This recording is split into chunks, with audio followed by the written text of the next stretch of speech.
આપણે સ્વાધ્યાય 2માં દાખલા 2 સુધી જોયું. હવે દાખલા નંબર 3માં એક વિધેય આપ્યું છે અને તેનો પ્રદેશગણ શોધવાનું કીધું છે. અહીં આપેલું વિધેય અંશ અને છેદમાં બહુપદી તરીકે છે, એટલે કે એ સમય બહુપદી વિધેય છે એવું કહેવાય. આપણે વ્યાખ્યામાં જોયું. અહીં કોઈ પણ સમય બહુપદી વિધેય એટલે કે અંશ અને છેદ આપેલા હોય ત્યારે જો છેદની કિંમત શૂન્ય ન હોય તો જ આ બહુપદી વ્યાખ્યાયિત થાય, એટલે કે સમય બહુપદી વ્યાખ્યાયિત થાય તેમ કહેવાય. તો આના માટે x² - 8x + 12 not is equal to 0 હોવું જોઈએ. સમય વિધેય r થી r ઉપર વ્યાખ્યાયિત છે, એટલે કે એનો પ્રદેશ અને વિસ્તાર ગણ r છે. અહીં હવે આપણે છેદની કિંમત શૂન્ય થાય એવી xની કિંમત લેવાની નથી. તો છેદની જે કિંમત છે x² - 8x + 12 not equal to 0. અહીં અવયવીકરણ મુજબ 12ના એવા ભાગ પાડશું કે પ્લસથી -8 આવે, એટલે કે x - 6 અને x - 2 બેનો ગુણાકાર કરવાથી +12 અને સરવાળો કરવાથી -8 જોવા મળે છે. તો x - 6 not equal to 0, x - 2 not equal to 0, x not equal to 6 અને x નોટ ઇક્વલ ટુ 2. જો xની કિંમત 2 અને 6 લઈ લઈએ તો છેદ શૂન્ય થઈ જાય. એટલા માટે આ બે કિંમતો સિવાય rની દરેક કિંમત આપેલા વિધેયનો પ્રદેશગણ બને છે તેમ કહેવાય. આગળ દાખલા નંબર 4માં વિધેયનો પ્રદેશ અને વિસ્તાર બંને શોધવાના છે. અહીં આપેલું છે કે f(x) બરાબર રૂટમાં x - 1. f(x) ને આપણે y કહીએ તો √x - 1. અહીં xની કિંમત ક્યારેય માઇનસ નહીં હોય, કારણ કે વર્ગમૂળમાં કિંમત માઇનસ આવતી નથી. તો 1 અને 1 કરતાં મોટી કિંમતો એટલે કે સંવૃત અંતરાલ 1 થી ઇન્ફિનિટિવ વિધેયનો પ્રદેશગણ બનશે. અને વિસ્તારગણ માટે xની કિંમત મેળવીએ તો બંને બાજુ વર્ગ લેતા y² = x - 1 માટે x = y² + 1. xની કિંમત હંમેશા 1 અને 1 કરતાં મોટી હોય તો y² + 1ની કિંમત પણ 1 અને 1 કરતાં મોટી જ હશે. તો yની કિંમત કાં શૂન્ય અથવા તો શૂન્ય કરતાં મોટી જોવા મળશે, એટલે કે y એટલે વિસ્તાર. વિધેયનો વિસ્તાર સંવૃત અંતરાલમાં 0 થી ઇન્ફિનિટિવ અહીં જોવા મળે છે. દાખલા નંબર 5માં એક માનાંક વિધેય આપેલું છે અને તેનો પ્રદેશ અને વિસ્તાર આપણે શોધવાનો છે. f(x) બરાબર |x - 1. માનાંક વિધેય કાયમ r થી r ઉપરનું વિધેય છે, માટે વિધેયનો પ્રદેશ કાયમને માટે અહીં r જોવા મળશે. માનાંક વિધેયનો વિસ્તાર પણ આપણે જોઈ ગયા તેમ કે r પ્લસ અને યોગગણ 0 જોવા મળશે. તો કોઈ પણ માનાંક વિધેયની કિંમત કાં શૂન્ય અથવા શૂન્ય કરતાં મોટી એટલે ધન કિંમત જ અહીં જોવા મળશે, તો એનો વિસ્તાર કહેવાશે. દાખલા નંબર 6માં જોઈએ તો એક વિધેય f એવું આપ્યું છે કે જે x અને x² / 1 + x². તો વિધેયનો વિસ્તાર શોધો. અહીં આપેલા વિધેયને આપણે લખીએ તો આ રીતે લખાય: f(x) = x² / 1 + x². એટલે કે જો અહીં x અને y હોય તો આપણે આમ લખીએ કે f(x) = y. આ જ રીતે f(x) = x² / 1 + x². છેદની કિંમત અહીં શૂન્ય હોવી જોઈએ નહીં. તો છેદની કિંમતમાં અંશની કિંમત કરતાં 1 વધારે છે. તો rની કોઈ પણ કિંમત માટે હંમેશા છેદ મોટો જોવા મળશે. છેદની કિંમત જ્યારે મોટી થાય ત્યારે એની કિંમત 0 પોઈન્ટ જોવા મળશે. અથવા તો જો xની કિંમત શૂન્ય હોય તો yની કિંમત પણ શૂન્ય મળશે. એટલે કે 0 મળશે, સંવૃત અંતરાલમાં 0, અને બાકીની બધી કિંમતોમાં હંમેશા 1 કરતાં નાની કિંમત જ જોવા મળશે, કારણ કે અહીં છેદ હંમેશા માટે મોટો છે એટલા માટે. તો આપેલા વિધેયનો વિસ્તાર સંવૃત અંતરાલ 0 થી વિવૃત અંતરાલ 1. શૂન્યનો સમાવેશ થાય છે, 1નો સમાવેશ થતો નથી અને બંને વચ્ચેની વાસ્તવિક કિંમતો અહીં આવી જશે. દાખલા નંબર 7 આપણે જોઈ લીધો, વિધેયના સરવાળા, બાદબાકી, ગુણાકાર અને ભાગાકાર. હવે દાખલા નંબર 8 જે અગત્યનો છે, પૂછાય છે. અહીં વિધેયમાં 4 ક્રમયુક્ત જોડ આપેલી છે અને એક વિધેય f of x is equal to ax plus b આપ્યું છે. તો a અને b શોધો.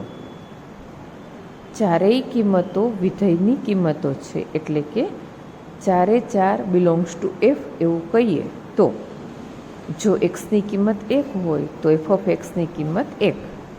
જે વિધેય આપ્યું છે એમાં xની જગ્યાએ 1 લખશું અને f ઓફ xની જગ્યાએ 1 લખશું તો એક સમીકરણ મળશે. 1 is equal to a into 1 plus b, એટલે કે a plus b equal to 1. સમીકરણ નંબર 1 આપી દઈએ. આ સિવાયની કોઈ પણ ક્રમયુક્ત જોડ લઈને 2 સમીકરણ મેળવી અને આપણે લોપની રીતે ઉકેલગણ મેળવી શકાય, પરંતુ શૂન્ય હોય એવી કિંમત એકદમ સરળ પડે છે. તો બીજી ક્રમયુક્ત જોડ 0 અને -1 લઈએ તો બીની કિંમત મેળવવી એકદમ સહેલી બનશે.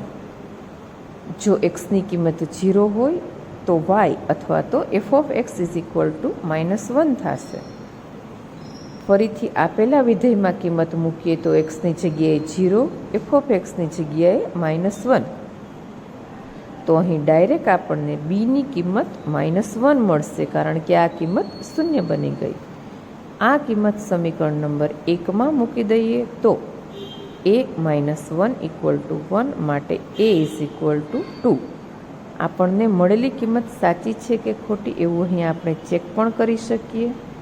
a plus b is equal to 1 છે, એટલે કે 2 - 1 ઇઝ ઇક્વલ ટુ 1 થાય છે. માટે આપણે મેળવેલી કિંમત સાચી છે તેવું અહીં આપણે ચેક પણ કરી શકીએ છીએ. આગળ જોઈએ દાખલા નંબર 9માં r n થી n ઉપરનો સંબંધ છે અને r a b is equal to a equal to b square થાય એવો એક સંબંધ આપેલો છે. તો નીચેના વિધાનો સાચા છે કે ખોટા એવું આપણે ચેક કરવાનું છે. પહેલું જોઈએ તો પ્રત્યેક a બિલોંગ્સ ટુ n માટે a અને a બિલોંગ્સ ટુ r. જો એની કિંમત 2 લઈએ તો આપેલા સંબંધ મુજબ b સ્ક્વેર બરાબર 4 થાય. એટલે કે અહીં a છે એટલા માટે a square is equal to 4 થાય. તો a not equal to a square એવું આપણે અહીં કહી શકીએ. એટલે કે આવી કિંમત આરમાં આવી શકે નહીં, માટે આપેલું વિધાન સત્ય નથી. બીજું વિધાન, જો a b belongs to R તો બી એ બિલોંગ્સ ટુ આર. આ પણ સાચું નથી, કારણ કે 2 અને 4 આરમાં આવેલા હોય તો 4 અને 2 આરમાં આવેલા નથી એવું આપણે કહી શકીએ. 4 સ્ક્વેર નોટ ઇક્વલ ટુ 2 અને 2 square not equal to 4 square.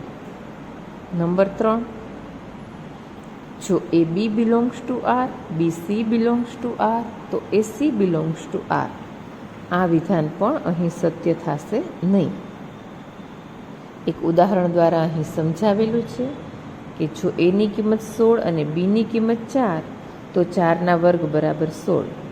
જો બીની કિંમત 4 અને સીની કિંમત 2 તો 2ના વર્ગ બરાબર 4 થાય છે. તો આના ઉપરથી એ અને સી એટલે કે 16 અને 2 આરમાં નહીં આવે, કારણ કે 2ના વર્ગ બરાબર અહીં 16 થતું નથી, માટે આ વિધાન સત્ય નથી. આવા ગુણધર્મો આગળ જતા અહીં સ્વવાચકતા તરીકે ઓળખાશે. આ ગુણધર્મ આગળ જતા સંમિતતા તરીકે ઓળખાશે અને અહીં પરંપરિતતા મુજબ આપણે આગળ જોવા મળશે. દાખલા નંબર 10માં જોવા જઈએ તો ગણ એ અને બી આપેલા છે અને એફ આપણને વિધેય તરીકે સંબંધ તરીકે અહીં આપેલું છે. તો 2 પ્રશ્નો પૂછ્યા છે, સાચા છે કે ખોટા એવું આપણે અહીં કહેવાનું છે. એફ એથી બી ઉપરનો સંબંધ છે કે નહીં. અહીં આપણે એ ક્રોસ બી જોઈએ તો આ બધા જ એ ક્રોસ બીના ઘટકો છે, જે એફ છે એ એ ક્રોસ બીનો ઉપગણ છે એમ કહેવાય. એમાં 4 ઘટકો અને બીમાં 6 ઘટકો. તો એ ક્રોસ બીમાં 4 અને 6નો ગુણાકાર એટલે કે 24 ઘટકોની ક્રમયુક્ત જોડ આવેલી હોય, જેમાંથી અહીં આપણને 5 આપેલા છે. તો આપણે કહી શકીએ કે એફ છે એ એ ક્રોસ બીનો ઉપગણ છે. માટે વ્યાખ્યા ઉપરથી કહી શકીએ કે એફ એ સંબંધ છે. બીજો પ્રશ્ન, એફ એ એથી બી ઉપરનું વિધેય છે કે નહીં? અહીં આપેલી ક્રમયુક્ત જોડમાં 2 9 સાથે અને 2 છે એ 11 સાથે સંકળાયેલો છે.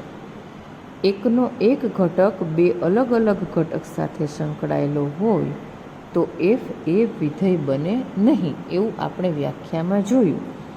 તો એક ઘટક સામે સહપ્રદર્શના એક જ ઘટક સાથે સંકળાયેલો હોવો જોઈએ. માટે અહીં એફ એ વિધેય નથી. દાખલા number 11, F A Z cross ઝેડનો ઉપગણ છે અને આપેલું છે તેમાંથી એફ વિધેય છે કે નહીં તેવું આપણને પ્રશ્ન પૂછ્યો છે. તો જે આપેલું છે એના ઉપરથી લખી શકાય કે f of a b is equal to a plus b. જો એની કિંમત 1 અને બીની કિંમત 2 લઈએ તો 1 અને 2નો ગુણાકાર એટલે 2, 1 પ્લસ 2 એટલે 3 થશે. અને બીજી કિંમત ઉદાહરણ તરીકે લઈએ તો એની કિંમત -1 અને બીની કિંમત -2. -1 અને -2નો ગુણાકાર એટલે -+2 થઈ જશે. પણ અહીં સરવાળો જોઈએ તો -1 -2 એટલે -3 થશે. તો આપણને બે કિંમતો જોવા મળી, એફ ઓફ 2 ઇક્વલ ટુ 3 અને એફ ઓફ 2 ઇક્વલ ટુ -3. એક જ કિંમત બે કિંમતો સાથે સંકળાય તો એફ છે એ વિધેય બનશે નહીં. આગળ જોઈએ દાખલા નંબર 12. એ બરાબર 9, 10, 11, 12 અને 13 એફ એથી એન ઉપરનું વિધેય છે. F of n is equal to એનનો મહત્તમ અવિભાજ્ય અવયવ. તો વિધેયનો વિસ્તાર શોધવાનો છે. પહેલાં એફ ઓફ 9 લઈએ તો 9નો મહત્તમ અવિભાજ્ય અવયવ. હવે 9ના અવયવ 1, 3 અને 9 છે. એમાંથી મોટામાં મોટો અને અવિભાજ્ય અવયવ 3 થાય તો ઇક્વલ ટુ 3 લખાય. 10નો મહત્તમ અવિભાજ્ય અવયવ શોધવા 10ના અવયવો 1, 2, 5 અને 10 છે. એમાંથી મોટામાં મોટો અવિભાજ્ય અવયવ 5 છે. 2 પણ અવિભાજ્ય કહેવાય પણ આપણે મોટો લેવાનો છે એટલે 5 લીધા. એફ ઓફ 11 પોતે જ અવિભાજ્ય છે માટે 11 અને એવી જ રીતે 13માં પણ 13. એફ ઓફ 12નો મહત્તમ અવિભાજ્ય અવયવ. અહીં 12ના અવયવો 1, 2, 3, 4, 6 અને 12. એમાંથી માત્ર અવિભાજ્ય હોય એવા 2 જ ઘટકો અને એમાંથી મોટી કિંમત એટલે 3 લેશું. તો વિધેયના વિસ્તારમાં 3 2 વખત આવે છે, જેને આપણે એક જ વખત લખીએ છીએ. તો આપેલા વિધેયનો વિસ્તાર 3, 5, 11 અને 13 થશે. અહીં આપણે ચેપ્ટર બીજું પૂરું કરીએ છીએ. ઉદાહરણના દરેક દાખલાઓ હોમવર્કમાં કરવાના છે. આ દરેક ઉદાહરણ અને સ્વાધ્યાયના દાખલાઓ ફેરબુકમાં લખી લેશો.